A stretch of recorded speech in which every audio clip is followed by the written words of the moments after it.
Hi, my name is Cindy Sherman. I was born in New Jersey and I am a photographer.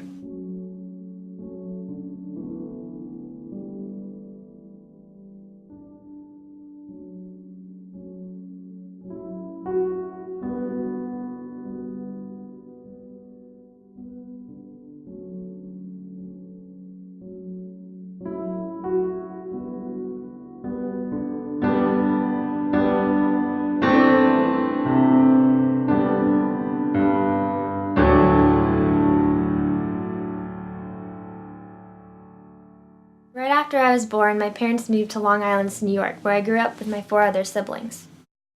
Growing up, I became very interested in the arts, but my parents weren't very supportive of my passion. My father was an engineer and my mom was an English teacher, and they never quite saw my passion for art as being something that would be worthwhile in my future. I attended the State University of New York from 1972 to 1976, where I started my career as a painter. I felt that with painting I was very limited in my ability to express myself, and there wasn't really a way to stand out as a painter. Ironically, I failed my very first photography class that I took, and because it was a required class, I had to retake it, and that's where I discovered my interest in photography. As I began digging deeper into the realm of photography, I found that I developed a keen interest in examining the roles that females play in society. I really like to make heavy use of my makeup and costumes to recreate the iconic symbols and illusions that kind of portray public concepts of self-confidence, self-adventure, and fame.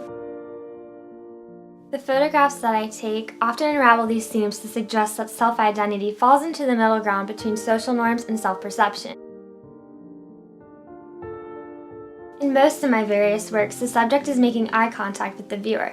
Whether or not the subject is a person or an inanimate object, like a sex doll, it creates a sense that deception allows us to have things in common, and therefore allow us to connect with one another.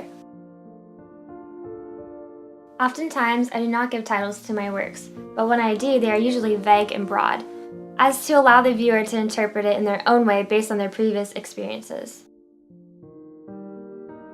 I hope that over time, my artwork will continue to leave an impression on people and influence them to not just blindly accept the social norms imposed by the society, but rather to think for themselves. Without this mindset, it is virtually impossible for society to progress. I know I can't fix this issue on my own, but I hope that my voice will carry on.